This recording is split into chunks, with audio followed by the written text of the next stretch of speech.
L'exercice 16 est extrêmement simple, mais il va nous servir pour plusieurs exercices après, donc je reviendrai dessus plus tard. Je vais commencer à tracer avec une polyligne. Alors on va partir par exemple d'ici. Je me mets en orthogonale. 20, 50, 100, 50, 20, 120, 20, 30, 100, 30, pardon, 20, et je vais faire ces entrées pour clore. Je pourrais faire un rectangle de 80 par 100, mais je ne sais pas où le placer pour le moment. Donc je peux le mettre par ici, par exemple, 80, la touche Tab et 100. Donc je vais pouvoir le déplacer facilement grâce à l'accroche-objet et à la projection des droites. Si je me colle ici, il va me faire un petit trait. Je viens ici dire que je veux le milieu. Et je vais pouvoir le mettre à la jonction de ces deux points projetés. Là, il est bien placé. Je vais maintenant faire le petit rectangle en bas. Donc il fait 40, puisque je sais que ça fait 50 et qu'il y a 10 de retrait.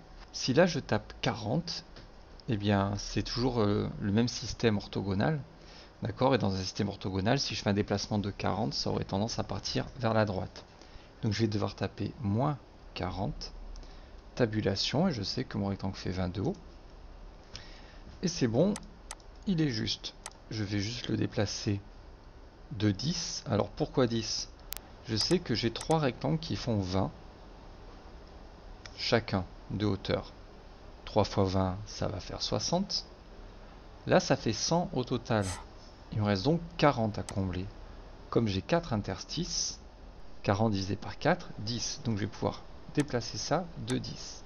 Je mets bien l'orthogonale pour être sûr de le déplacer correctement. Et là, il m'en faut 3. Je pourrais aller faire le même en haut, le descendre de 10, trouver le milieu, redessiner un rectangle ou le recopier. À la place, j'ai dit que chaque interstice faisait 10. Ben, ça tombe bien, là j'ai 10. Je vais donc pouvoir copier à partir de ce point-là et il va me répercuter les 10 d'écart.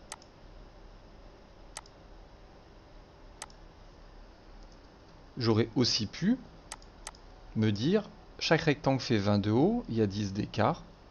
Je vais copier à 30 vers le haut. Comme c'est un vecteur que je connais parfaitement, c'est 30 strictement vers le haut, je peux prendre le point n'importe où, mon point de base. Je mets ma souris vers le haut, je tape 30, entrée. 2 fois 30, ça fait 60, 60, entrée. Et là, c'est juste également. Donc c'est toujours pareil. Comme je le disais dans un des premiers exercices, deux vecteurs égaux donneront toujours le même résultat. Un vecteur, on se moque de son point de départ et de son point d'arrivée. Ce qui compte, c'est sa direction et sa distance.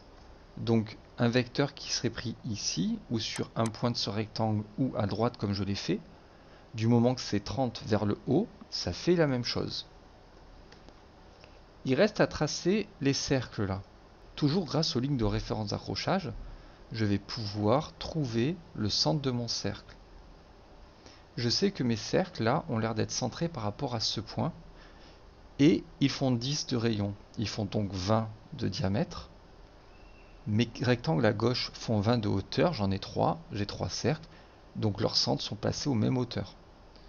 Donc là, je vais chercher l'intersection ici, et dire 10 de rayon. Je pourrais replacer les suivants de la même façon. Il est encore plus simple. Maintenant que j'ai celui-ci, je vois que j'ai exactement la même configuration avec mes rectangles que ce que je dois avoir avec mes cercles. Je vais donc prendre l'outil copier et je peux prendre n'importe quel point sur un rectangle, par exemple celui-ci. Si je vais cliquer sur le même point sur le rectangle suivant, ça va faire mon vecteur de déplacement de 30 vers le bas et donc mes cercles seront placés à la perfection. En effet, toujours dans la logique des vecteurs, si je fais un trait qui va d'ici à là, un trait qui va d'ici à là, un trait qui va d'ici à là, c'est-à-dire n'importe quel trait qui partirait d'un endroit de ce rectangle pour arriver au même endroit sur le suivant, ça reste des traits verticaux qui font exactement 30. Ce sont donc 3 vecteurs égaux. Je pourrais prendre au moment de ma copie n'importe quel point sur le rectangle.